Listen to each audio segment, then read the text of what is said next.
Good afternoon, everybody, and thank you for joining us today for our How Teams Can Connect, Collaborate, and Innovate Remotely webinar. Now, there are few lines of work that don't require some degree of collaboration. And again, there are also some professions where the ability to effectively collaborate and share ideas with your peers is critical to the process that every person, every team, and every department is looking for: innovation. Now, it used to be simple enough. You book a boardroom, order pizza, maybe lock yourself in. Then again, there's also the Intrepid Workshop, that incredible tool for sharing ideas and keeping groups focused, driving towards solutions while having some fun along the way. And then the pandemic hit, and we entered in an almost exclusively virtual world, one where in-person interaction wasn't only difficult, but discouraged. And yet the asks of the day, the asks of innovation that was required to see us through was never higher, but also never more hindered. Or was it? Because let me tell you that connection, collaboration, and innovation are not exclusive to in-person activities. And today, your presenters are going to show you just how to do it. It's a great honor to welcome Yushan and Zainab. Hi, everyone. Hi. So my name is Zainab. I am a experienced designer here at Mobilize. And same here. I am also a visual and experienced designer at Mobilize. Welcome, everyone. So what are we going to be going over today? Essentially, we're going to be defining what remote collaboration is and why do remote collaboration as opposed to just your regular daily meetings. We're also going to be going over some collaboration tools, some strategies and best practices, what the future of remote collaboration looks like, and last but not least, a Q&A period. So let's get started. What do we mean by remote collaboration? Well, before we actually define it, let's start off with a little poll. So has anyone here ever been part of any form of remote collaboration before? And just while you're answering, hold on to those answers. We're going to get to them in a little bit because it's going to be relevant very soon. So remote collaboration, essentially what it means is engaging with your team from any location all around the world. Simple enough, right? So the way the world is currently operating outside our regular day-to-day meetings, remote collaboration seems to be the only way that you can collaborate with your team. And you might be wondering, isn't remote collaboration just the same as regular collaboration, just online? And one thing that's missing during remote collaboration is a very important element, and that's body language. So when you're in a meeting in person and you're in a room full of people, you can pick up on the different energies that are in the room. You know, has someone had a bad day? Is someone tired? Is someone super pumped because they're on their 5th cup of coffee? And you can also see, you know, when you make cheesy jokes, as you know, I probably will throughout this, you can tell when people are laughing at your jokes. And that whole element is gone behind a screen because people can choose to mute themselves. They can choose to show their show their faces on their camera or not show their faces. So you might be getting some great laughs, but you'll just never know. And things like this can really affect a company's morale and innovation as well.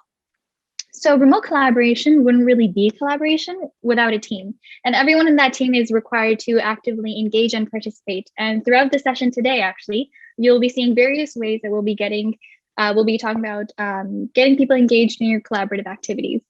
So remote collaboration can actually range from having a group chat for a project to attending and interacting with remote conferences and seminars like this one, which brings me to the poll that we just did.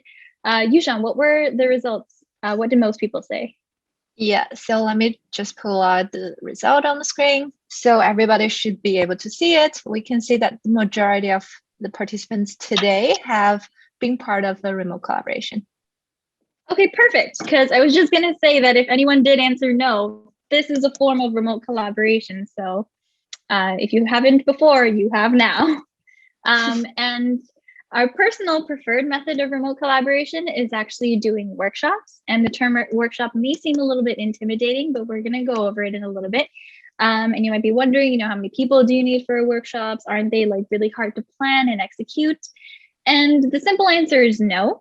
So whenever we get a new project, we like to tackle it with a workshop. And it's a really good way to get a deeper understanding of the best approach to use, but also the metrics of how success is going to be measured. And it's also something that upper management has always found really interesting because they're used to their whole day-to-day meeting schedule. And this is something a little bit more exciting that they look forward to. And most importantly, you don't need to be a designer to put a workshop together. We'll be going over some tools a little bit later on, but we've had some workshops here with our Mobile Live employees that were sales account leads, not designers, sales account leads. And they loved the interaction so much that when we went over some other practices, they actually took that workshop, just the basic foundational values, and they did the workshop with their clients. We've also done them with developers, and developers have run them within your teams. So workshops aren't necessarily something that have to be done between a business and a client. It can be between your own team just as a fun exercise as well. And also on that note, we have a little surprise planned at the end, so stay tuned for that. But that also brings me to another poll as well. What do you guys think is the minimum number of participants that you need for a workshop? So let's get that poll started as well. Launching the poll now. So you should be able to, yes, I see already someone has selected their answers. So there's 1 to 3, 3 to 5. There's a lot of misconceptions that also go along with workshops, you know, like how many people do you need? Is it supposed to be a big team? But that brings me to the next point as well. And also the results here go with my point as well, where you can have a workshop with as little as 3 people. Instead of doing a meeting with you and your 2 other colleagues, you can just have a workshop instead. And there are a lot more. So one of the things about workshops is, you know what, why workshops? Why do a workshop as opposed to a regular meeting? And the answer is it's because they're a lot more visual and hands-on. Compared to regular meetings, they're also outside of the norm of your day-to-day schedule. Just like I mentioned before, how upper management feels like, you know, doing a workshop is a better way to like really get to the root of the problem. Because the thing is, meetings tend to have a specific agenda, and there's a list of topics that you just need to get through each one of them and bang them out during the meeting session. But with workshops, you can get a lot more focused and dive a lot deeper into certain topics.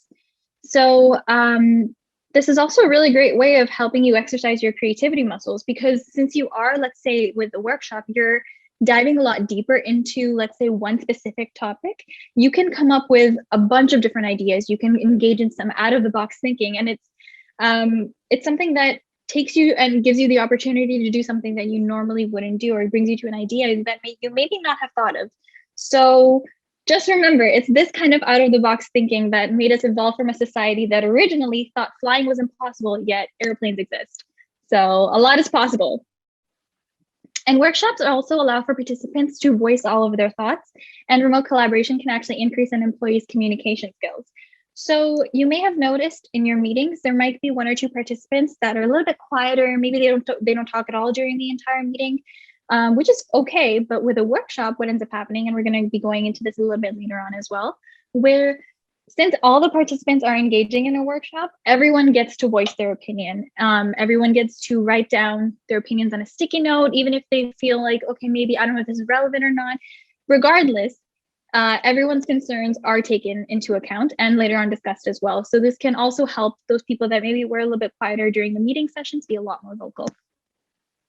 Workshops are also a lot more focused, and it's not uncommon for workshops to last multiple days. And that may sound a little scary, but that's only because workshop sessions typically last between 1 to 2 hours, and whatever you don't get done within this session, you can do in the next session.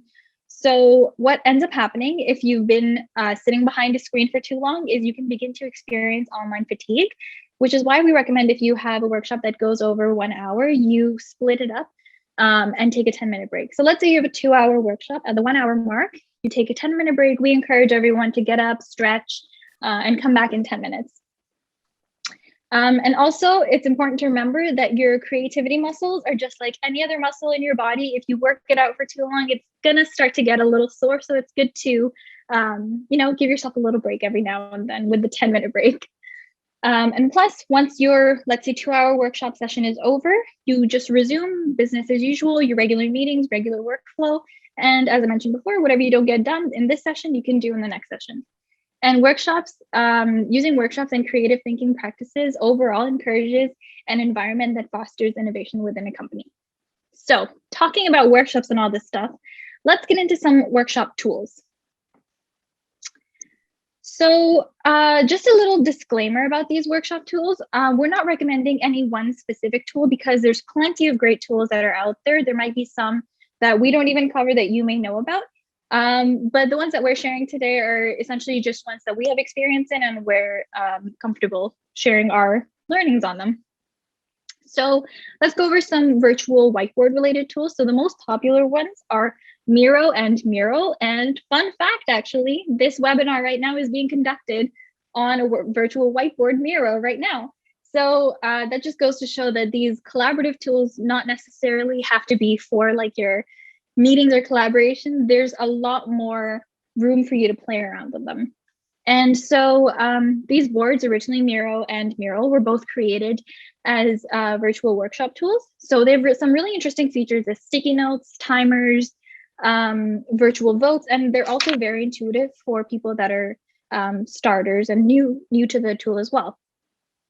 Plus, a really good thing also is that you can share the links to these boards outside your organization. So if you're working on a project, if you share the link with people, all they have to do is click on the link and they can sign on as a guest and they can start collaborating on it. So they don't necessarily have to, go through the whole process of clicking, creating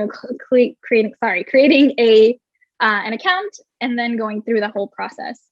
The only difference that I'd say between Miro and Mural is Miro gives you a larger artboard. So that's just something to keep into consideration when picking which kind of tool that you want. Miro also has a bunch of Google integrations. So if you sign in with your Google account, you basically just have to, you can upload any Google Docs, Google Slides. There's a Chrome extension. If you have an entire website that you like, it'll take a picture of that and post it on your board. The next tool is Envision Freehand, which was originally created as a collaboration tool for wireframing, but a few companies have also been using it for meetings and workshops as well.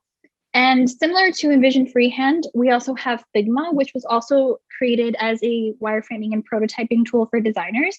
But the cool thing about Figma is that there's some really interesting plugins that you can just download. So some that our team has explored have been sticky notes and real-time commenting features, which just make your entire experience a lot more interactive and collaborative. There's also Google Jamboard. And the beauty of it is that you can actually trigger it within your Google meeting. So it's a pre-downloaded feature. And basically it's in the bottom right section of the meeting. And you can just click on the Jamboard whenever you're in need of a jamming session. Maybe it's good that I can't see the other people's faces because I can tell myself that people are laughing at my jokes.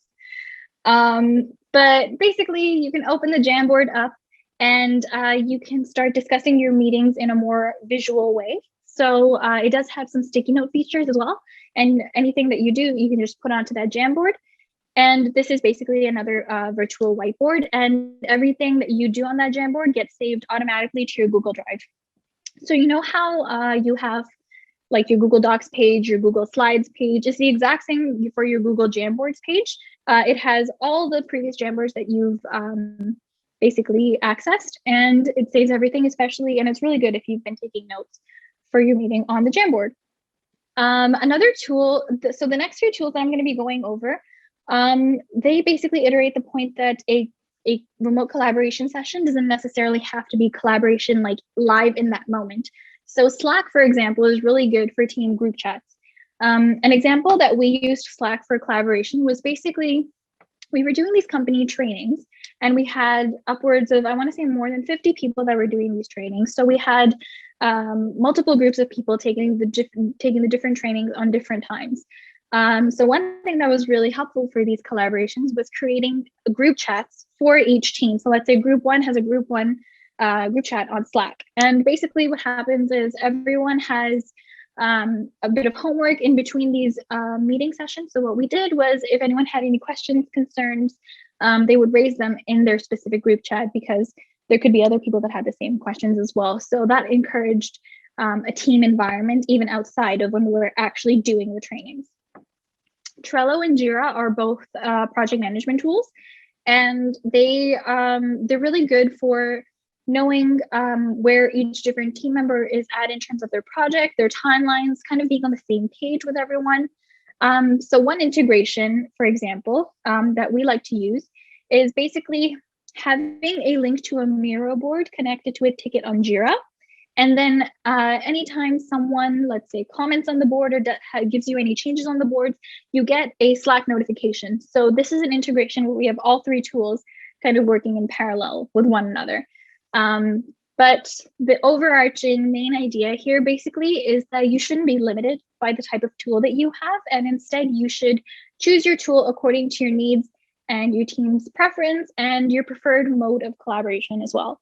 And speaking of modes of collaboration, Yushan has some really, really good points on some tips and tricks and best practices. So I'll hand it over to you.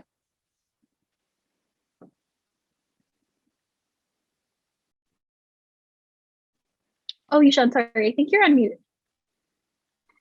Oh, sorry. Thank you for reminding. Oh, all right. So before we go into the strategies and best practices section, I have a little poll here again for you to work on. So the next poll that we're going to ask you is which of these frustration moments that you have experienced during the remote collaboration that you had before? And please mind that this is also a multiple selection. You can select more than one if you have the both scenario encountered. So we're gonna give 1 minute on this one. Cool, I see people are going. 24-hour workday. Not feeling connected to the team. Prioritization. Nice. Lagging is a big issue, eh? Exactly. All right, we have 20 seconds left. Okay, so far the number one selection is not feeling connected with a team, which we're gonna tackle exactly in the same in the next section. Not having fun with coworkers, exactly. All right, so I'm gonna end the poll here. And you should be able to see the result on the screen here as well. So you can see that the number one frustration moment is that you feel disconnected with the team members. And also some second place candidates are not able to be focused. There are so many distractions or there are so many focuses at the same time to be able to prioritize the work, not having fun with coworkers. Exactly. So thank you for the answer. I'm going to stop sharing the result now. So with that said, we have the next section that's talking about our strategies for remote collaboration and also some best practices that we have been accumulating along the way that we did our remote collaboration. All right, so before going forward, I just want to highlight again that as Zanab mentioned earlier, we don't have to be a design professional to prepare a remote session. And I think what's more important is that your understanding on the team and on the project, and also your empathize on the people that you're about to collaborate with. So I'm going to start with some prep work that's required for you to prepare a successful workshop. So starting with the greetings to the participants. So as you can see on the screen, this is a board that we usually send to our participants a few days before the workshop. We usually use a small chunk of text as a welcome message. And then on the right side, we use this table to cover the team mandate. So it will include short intro of the team members, our missions and vision, our values, priorities, and more importantly, who are our users or who are the customers that we serve, particular for this product or for this problem that we're going to tackle with.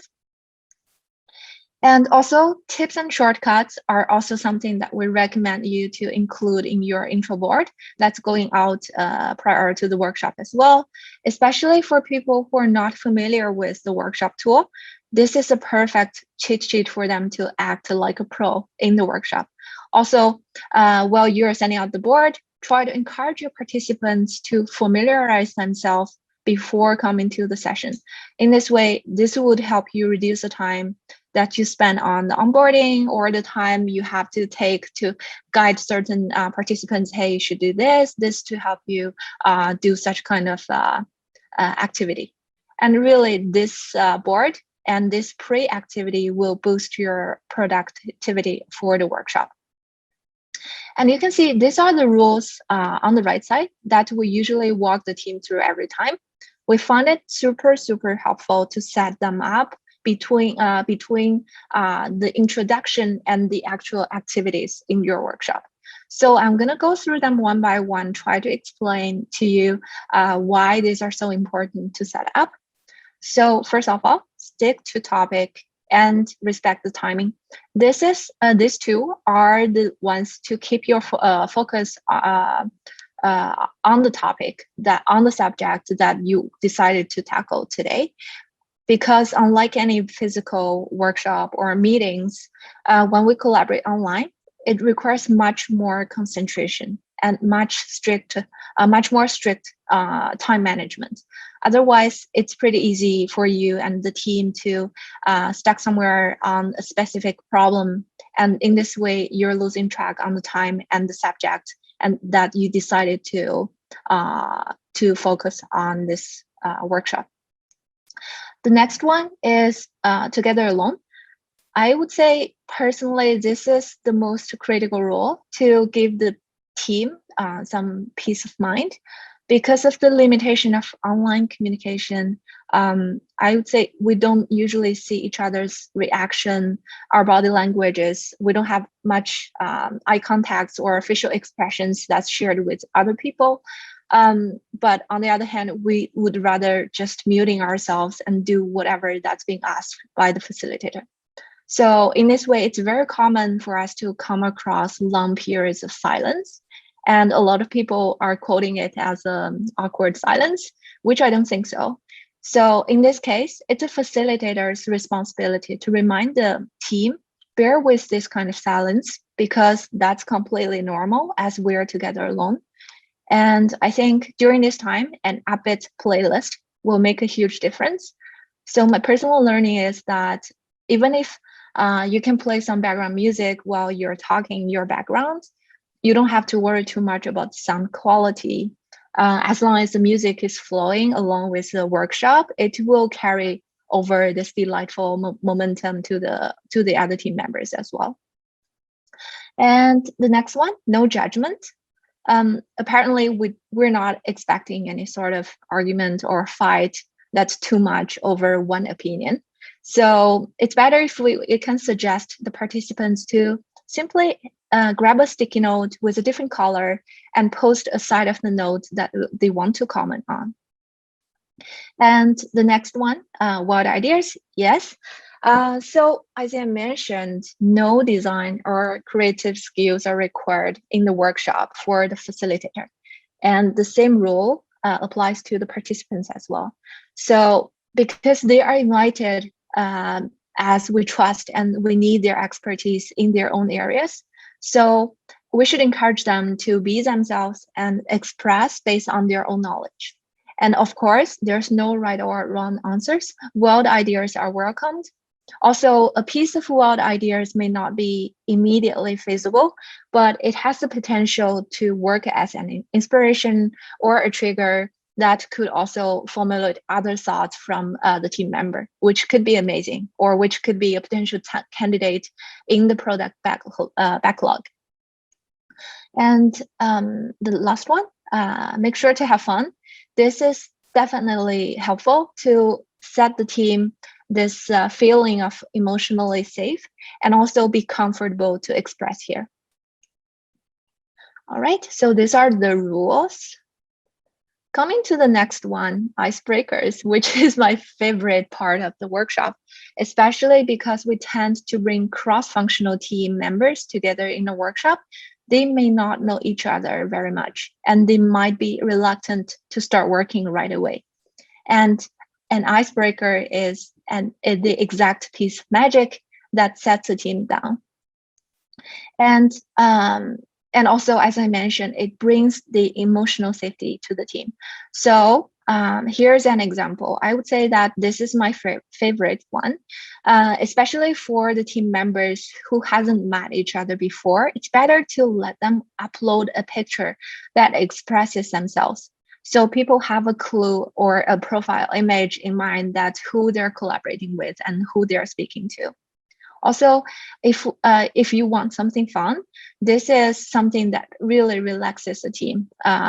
So for this one, we were asking them to use 2 different colors of sticky notes to write a truth and a lie respectively about themselves. And then once the team has done, we just let people guess which one is a lie and which one is the truth. So this worked really, really well. If you have a whole bunch of, I would say, strangers on the workshop or on the call. And the next one, set the expectations. I would say at this point, you have all the prep works ready. You have the whole crew introduced themselves and they're ready to play. But this is the last item that I want to suggest, especially when you have invited people from outside of your team or someone from the leadership or management team who doesn't necessarily have as much context of the problem as you do. So this is of great value to inform them the goals and the expected outcomes through this collaboration session. And these are the suggested format that you want to tackle, mainly from 2 perspectives. One is that why we're here today, and what we're looking to achieve today. So these are some suggested formats that you can use to formulate your explanation. You're here invited because we need your expertise in certain area. We expect your input from ABC areas that would be grateful. We have discovered this opportunity of working with you to tackle on this question. We're going to have a collaborative exploration on this area. And in terms of the expected outcome, these are the suggestions. We're looking to achieve ABC through this session. The way that we define the success of the session means that we have achieved these goals and we have seen these outcomes. And the last one, the overall journey, which is more important if this particular workshop that you're on today, it's actually one of the series of workshops that you have done with a team. So it's very important for you to kind of list out the milestones that you have already achieved along the journey and show it to the team member. Okay, so this is what we have achieved. This is what we found out along the journey. And for today, our focus will be on this, and the initiatives looks like this. So this will be setting the expectation side. And until now, I'm going to pause here and say that until now, these are all the prep works for a remote session. And in terms of the workshop design itself, it can be so specific depending on what the subject is, what the overall goal or objective of the session could be, which would love to share it with a separate session when we get another chance. But for today, our focus will be on the best practices and these tips that we have been learning along the way. But as then I mentioned, if you stick around to the very end to this workshop, we also have a surprise in terms of some design template for you to do your own remote workshop. And the next section that what I want to talk about is to kind of tackle, now you have done the prep work of your workshop, and assume that you have also done your perfect workshop, and what's next. And the first thing that we would recommend is to have a post-workshop survey in which you can ask the questions such as, what's the overall satisfaction of the session? And then break it down into questions like, hey, what do you think of the goals achievement? What do you think of the time management? And what about the activity design? Have you achieved all the expectations that you have before coming to the workshop? How was the facilitation? And how was the overall outcomes? So I would say that send it over to your participants right after the session and ask for their feedbacks as long as their memory is fresh.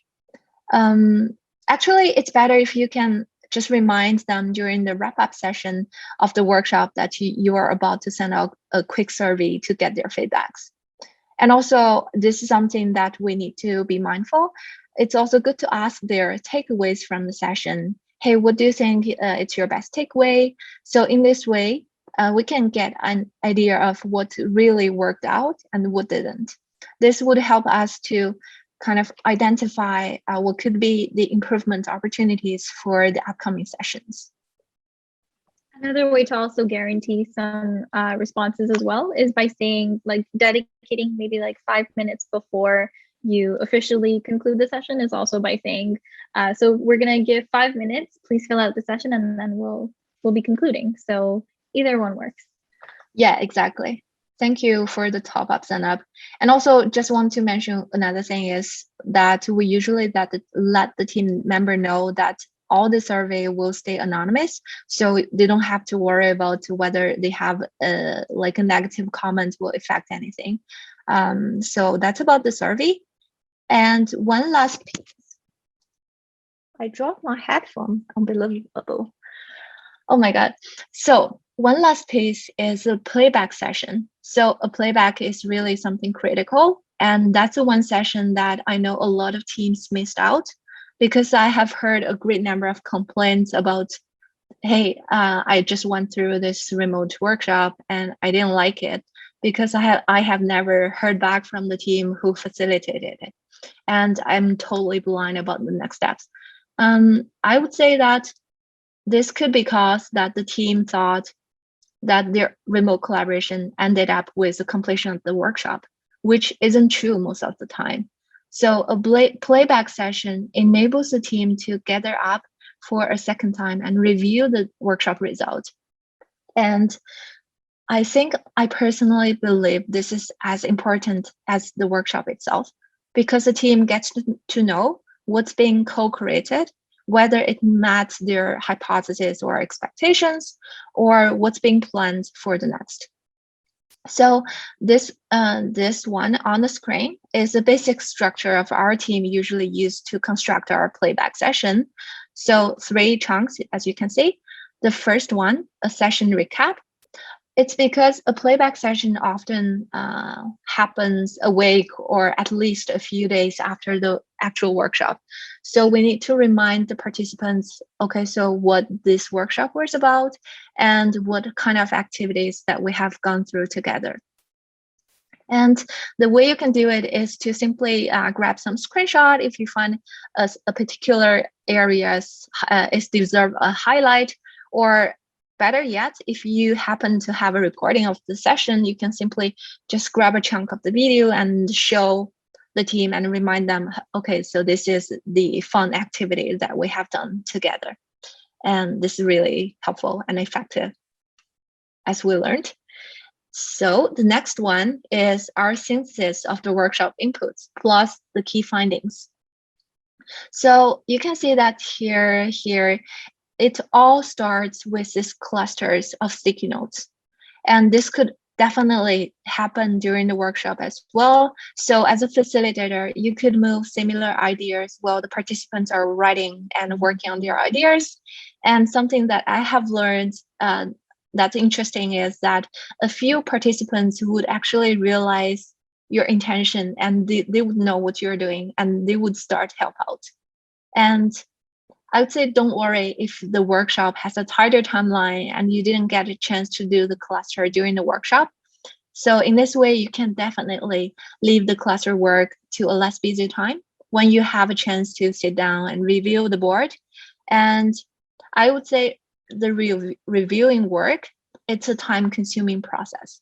So preferably if you can do it with a co-facilitator, if you have one, or you can also do it with a trusted team member who's also involved in the same problem or the same process, who has the same amount of the context as you do.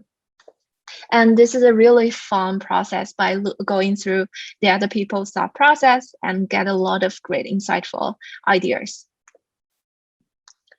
And more importantly, coming up with suggestions on the next steps. So this is why I said at the earlier stage that your understanding on the project context, the problem, and the team, all these three is a must-have. Now you have gone through and understood all these fabulous ideas from the team. It's time to organize the ideas to some actionable items for the team to better digest and also to further execute on the next steps. So during the playback session, walk the team through these suggestions and also try to do a prioritization based on the team capacity, based on the effort that's required, and also based on the impact that they are going to make. So that's it. That's it for a playback session. Just want to conclude that a playback session is a storytelling of your problem, how you and your team tackled it together, and how you co-created the potential solutions. And also a pro tip is to make your playback session on the same board that you used for the workshop. And Zanaba and I just proved to you that you can definitely make a presentation on Miro. So in this way, you can use a unique place to track and document all the relevant materials for your problem. And it will eventually materialize in a super visual and contentful roadmap in which you can just use it whenever you need in the future. And for this section, I'm going to hand the mic over to Zanab, and she's going to walk us through some of the surprising templates that we have used a lot and how you're going to get it. Thanks, Yushan. So we have a bunch of different template ideas on the screen already. Some of them are a team retro board, team planning roadmap, rapid innovation board, and the last board I'm going to get to in a second. But one thing to remember is that all the tools that we also mentioned as well, they come in with some pre-built-in features. So let's say you're trying to do a stakeholder map or an empathy map, for example, it'll have a built-in template for that specific workshop plan that you're trying to go through. The only problem though is that these are very generic templates, and a lot of these companies have built these templates to kind of cater for everyone. So you don't necessarily have to leave the template just as the template. Feel free to add whatever you want. If you have any specific prompting questions that you want to ask, you can always add on to the templates as well. One actually that we actually have created is the project discovery board. So the screen that you see in the bottom right corner is actually a template that we've created right now. And the surprise that we were talking about is that we're actually going to be sharing this board with all of you. All the people that are attending right now, you guys have exclusive access to it. So essentially what we have is a little description on the side of what the actual board is. And then we have an example of how to use the board, and then also what the actual, just the template of the board. So we have everything that's already outlined for you. We have an outline for an agenda, an outline for an icebreaker activity. We have a stakeholder map exercise going on in this, and then organizing your stakeholders and then prioritizing the stakeholders. And then we have another activity for the focus areas and assumptions, which is essentially trying to narrow down the scope of the project. And then a couple prompting questions within each category as well. So what we're actually going to be doing is because for the exclusive access, we're going to be sharing the link. Look out for an email from us that will have the link to this Miro board. And it's actually password protected as well. So the password is Let's Collab, but all this information is also going to be in the email that we sent out to you. And essentially what's going to happen is you go onto the board, you click on the icon for the upload icon, and to save the board, you just click on the option Save as Template, and it's going to save the board as an interactive template for you on your own Miro account. So that's something that's very exciting and something to look forward to. And this link will only be live for a few days. And then afterwards, we're going to be publishing this to Miroverse, which is Miro's basically online community for interaction and collaboration. But you guys get exclusive access to it as well. The reason why we have it password protected is just so that no one goes on the board and then starts editing the features. Everyone gets the same blank board to participate with. But moving on to the future of remote collaboration. So something very interesting is that COVID has actually changed the way that we view remote work. So a lot of people that may not have originally thought that they could have been working from home have been working from home for about a year now. Like, Yushan, can you believe the last lockdown? The first lockdown was actually this time last year. So we've been doing it for a year now. So even when offices do open back up, working from home is going to be an option that's most likely going to be offered a lot more liberally. And especially now, looking forward out into, too far in the future, we're going to be starting integrating 5G as well. So hopefully we can look forward to online conferences without any lagging issues or any of the issues that, internet related, telling a joke, 5 minutes later, people laughing at it, hopefully we don't have to deal with that anymore. But let's do a little exercise. So everyone, close your eyes and imagine that you work at your dream job, okay? Dream job anywhere in the world. And you work from your dream home. Again, anywhere in the world, doesn't have to be in the same country as your dream job, okay? So you are at your dream location, working at your dream job, and you have a presentation that you need to give, okay? Now your office isn't in the same country as you, but you're giving this presentation virtually. And when I mean virtually, you are in the presentation hall, giving the presentation as a hologram. So everyone open your eyes, because looking forward, this is going to be a reality very soon. There are companies that are looking into this type of AR process where you can actually be in your meetings virtually. So you can have either an avatar, you can have like a hologram, but they are working on AR and VR processes to be in your meetings virtually, which, is just a step up from being behind the screen, because now you get to be behind a hologram. But just remember, again, planes exist, so holographic people can exist too, hopefully soon. But again, one thing that's really important, especially with remote collaboration and just collaboration in general, is that humans have a very unique ability to adapt to any situation, but at the root of it, we are social beings. And just because we can't physically be at work right now doesn't mean that we have to take the innate social nature out of it. So that concludes everything on remote workshops that we have right now. And let's look forward to any questions that you guys may have. Yes, and there certainly are quite a few questions that have come in, everybody. I think we can, let's get rid of the presentation and let's get started. I actually kind of feel a little bad for you guys. I think they're trying to stump you a little bit on a couple of these. But no, fantastic presentation. I know what I'm going to try and encourage our team to do next week, and it'll be a lot more collaborative. So in no particular order, let's just get started.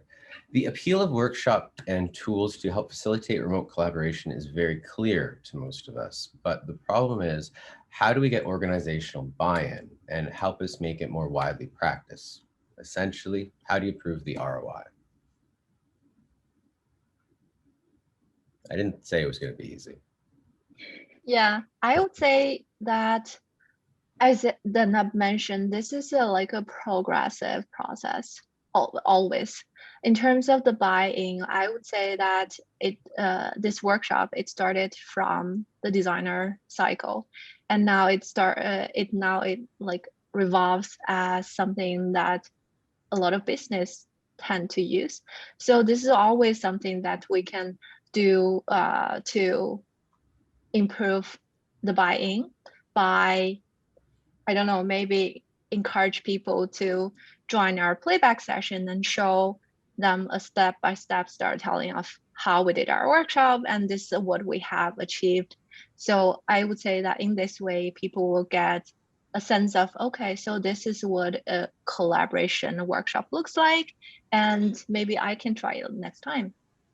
Sounds Also, you can be a little sneaky with it as well, and get upper management into a meeting. But then when you have a meeting, have it laid out like a workshop, and be like, "Oh, look, this isn't a regular meeting. This is an interactive meeting." that sounds like the old bait and switch. I do like that. Exactly. Okay. Up next, we have, how do you stay motivated in remote workshop environments? That's a really good question. I know personally, I felt a little bit of fatigue sometimes with, just an abundance of staring at a camera and a screen. Not presently, of course. Yeah, I would say that it's really a job of the facilitators. I would say that most of the time, especially for the first 15 minutes of the workshop, luckily, if you have the icebreaker that went well, it will relax the nerves of the participants. And also, as I mentioned, you can try a background music. But the fine thing that I didn't mention is that a lot of teams would prefer some meditation background music. But the team that I have been working with recently, they are going the opposite way. So they're doing some cake pop thing. Approach, which is their favorite. So if you don't like something that's slowing flow in the background, you can try out the opposite way. And also, I think the facilitator will be the one who is always encouraging the participants by saying that they are doing great, by constantly asking the question of, if you need help on certain area, I see that you have stopped working on this area. Is there anything that I can help you with? So yeah, I would say that the facilitator is the one. Yeah. Also, I think the anonymity of it also is very helpful. Although you have an agenda of, what everything you're going to go through in the workshop, timing each section and being like, okay, for the first 15 minutes, we're working on the stakeholder map, and not showing what the other activities look like kind of is also like, okay, the stakeholder map activity was fun. 15 minutes are over. What's next? So kind of keeping that whole what's next type attitude also keeps people interested and motivated within the workshop as well. That's great. We actually got two questions that sort of sync up with one another, and I love when that happens. You guys have kind of mentioned the importance of the facilitator throughout all of this and how they can really, keep engagement going and drive these workshops and remote collaboration along. How would a facilitator improve oneself, imagining that, if it was internal? And by the same measure, do you guys offer like workshop training courses or facilitation? Yeah, so there are a lot of online training courses for facilitator to learn more about some facilitation skills, and also on the other hand to get to know other facilitators and learn from themselves. So maybe this actually reminds me, we can also share out a few links for some facilitation community along with the follow-up email, so everyone get to notice that there's some community like this that exists. Okay. Yeah, and also looking at, I know there's certain companies that are known for their innovation. So looking at some things that I like to do is like looking at some activities that maybe Google has, and looking at what they do. Sometimes even you can even look at activities that have nothing to do with workshops. It could be like a drama class doing an icebreaker activity, or a really interesting way that someone's presenting a science fair project. Like just seeing different ways that people tackle problems and stealing little things from them. I think it was Steve Jobs that actually, he had a quote that was like, good designers create, great designers steal. So there's that. Yeah, I've heard that, I think, paraphrased in a few different variations over the years. That's a good one, though. And again, kind of a bit of a segue as well. So what are some of the biggest obstacles you've experienced trying to garner participation? Because I know for a fact you both have facilitated workshops yourselves. It's actually a really good question, because I remember going into workshops, one of my biggest concerns was, as Yushan mentioned, the whole awkward silence phase was when, when you pose a question to the entire group and you're just waiting for people to answer, but people aren't answering. It's a little bit different when you're doing it in person because you can see maybe someone's shifting in their seat. But when it's online, it's a little bit different. And I was really scared of people just not answering the question at all. So one thing that actually really helped us out was So we split up everyone that was in the call into different groups. So we were like, okay, group one, these 3 people are in group 1, and then these 3 people are in group 2, for example. And then when we called on each group and we were like, okay, let's hear from group 1 on this response. Everyone in group 1 got to respond. So that way everyone was participating, everyone was being heard, and no one felt like they were being picked on. So that was something that was very helpful. Perfect. Yeah, I guess for me, the biggest challenge used to be, I think, as you mentioned through another question, which is stakeholder buy-in. So we learned that if we kind of send out a group invite to certain people that we thought was really necessary, they might not think the same way. So they will usually get back to us and say, hey, I don't think I'm relevant to this session. Is this the wrong email reach? So what we learned is that for this kind of scenario, we need to reach out to them in person and kind of explain our intention, explain how they're totally relevant to the problem that we're trying to tackle, and why doing a remote workshop is a way out. So through this kind of activity, we actually got much better buy-in from stakeholders, and a lot of people are knowing that, okay, so this team are doing some awesome remote workshops, and they tend to ask the template or help from our team, which is awesome. That is awesome. This actually also reminds me, we were discussing one time about how there's a bunch of people like myself who graduated and came into their professional lives during COVID. So all they've known is remote collaboration and doing all this through a screen. So we might have to hold another one of these when offices open back up, about adjusting back to lifestyle. How to do real world collaboration. Yeah. Be the next, When people next smile, what do social cues mean? And we'll teach it remotely as well. It'll be fun. There we go. Yeah. Okay, the next question, it's actually going to be kind of a 2-part. Why did you guys choose to use a Miroboard today? Not that I think anybody is complaining. It was a lot of fun. It helped break the monotony as well. And does it offer a breakout session feature? We have done breakout sessions on Miro before, but the way we've done them is so Mobile Live uses Google Calendar and Google Meets.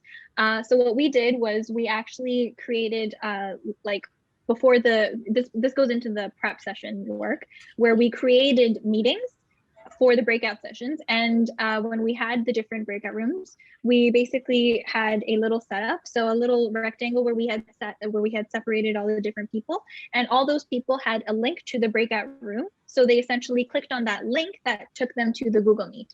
So that's a way that you can integrate using breakout sessions within Miro as well. Okay. But in terms of why we chose Miro, I think a lot of it had to do with, we wanted to show the capabilities of these tools, because it's not necessarily like, it doesn't have to be constricted to just the fact that this is a collaboration tool and all you can do on here is talk about collaboration. You can do a presentation on it. You can, another project that I'm actually 2 projects that I'm working on right now, we're using a Miroboard for putting together all of our research. So we have somewhere that we have an agenda planned out for each week, what we're going to do. And then each person has their own frame as to, okay, the research that we're doing, this person puts their research here. If we've conducted an interview, that has its own frame. So it keeps everything concise rather than everyone having a different Google Doc for every different process of the interview cycle or research cycle. Everything's on visually one board. Are you able to conduct a bit more in-depth training on Miro? It's kind of come up in the question, so this might be a follow-up webinar. Yeah, I think what we can do is to have another shorter session in terms of a co-learning session on Miro, because we're also kind of learning a lot of new functionality from Miro, and they're constantly adding more. So I think a short answer will be yes, but it's more like a sharing session. Okay, perfect. Yeah. This next one kind of follows up a little bit on what Yushin was talking about and a lot of the prep work that goes into kind of preparing for a workshop to ensure it goes smoothly. However, when do you know you actually need a workshop? Like, not every, we often have these meetings on a daily basis that probably do not require a workshop to them? Where do you really draw that line? Yeah. So the way that we define the need for a workshop is, that's a good question. I would say that whenever a meeting doesn't solve the problem, we don't want to have the second one. So we are thinking, okay, why don't we try workshop? Or Glass on the wall, and pull the lever. also, yeah, and also recently I got something really interesting to share, is that I told my my PO that, hey, you can actually open the Google Jamboard while you're video conferencing with us. And he did so. And while he's doing that, he's saying, hey, do you think we're doing a workshop now? I said, yes, I think so. I don't know how to be qualified as a workshop, but as long as it's collaborative, it's something visual, I would say yes. I think also, as soon as you get a new project, because when you get a new project, you don't necessarily know how to approach it yet. So doing a workshop can actually help you dive deeper, ask a few more questions. That's like, okay, we have this project. Why are we doing this in the first place? Okay, but like, who are the users? Who does this affect? Like, asking all of those why-based questions in that workshop can actually help you get to the root of the problem in a way that maybe a meeting probably wouldn't. And it's a lot more, because it's a bit more of a space where it's like everyone can also raise their opinions, where if you're in a meeting with people that like rank higher than you in seniority, you may feel uncomfortable like maybe asking like these kinds of why related questions, like, okay, why are we doing it? Well, we're doing it because we're getting paid to do it, like, but like, why are we doing it? So Yeah. getting to that, and also understand, and then once you go through that, it can also help you understand how to approach it as well. So in other words, utilizing a workshop for remote collaboration is a great way not just to solve problems, but to actually make sure you're solving the right problem. Mm-hmm. Exactly. Or find the problem behind the problem. Yeah. We could just keep going through that inception thing all day. Okay, we've got, I think, time for one more question, and it's a very, very good one. So facilitation versus presentation. How do you keep an audience engaged in a one-way flow of information? How do you mitigate meeting fatigue? I would say it's very hard to avoid the fatigue from a meeting, especially when it goes online. There's something, as I've mentioned, something killed by the latency. You don't carry over the momentum of your joke. So to be able to do a workshop and presentation, I think, first of all, make sure that you have a storyline. So I love the way or the word storytelling always, because I kind of put myself into the audience shoes and try to empathize from their point of view. I have to know what the start is, what the narrative is, and what the end is. And all this flow will make sure that your presentation or your workshop actually tell a story which makes sense. Perfect. That's wonderful. Yeah. And that is the perfect length answer as well for all intents and purposes of our webinar today. I wanted to say thank you so much, Zainab and Yushin, for joining us, or joining myself and our audience. This has been fantastic. There's a light at the end of the tunnel. We can have fun in meetings again. Hooray. I also wanted to thank all of you for joining us today and for all of your great questions. If we didn't have a chance to answer them, I apologize, but keep an eye on your inbox and we will try and follow up with you. We have a lot of fantastic webinars coming up in the months to come, so keep an eye on your inbox for those, as well as we'll be sending out a recording of today's session for your enjoyment. Thank you again, everyone, for joining us, and have a great weekend and enjoy the rest of your day.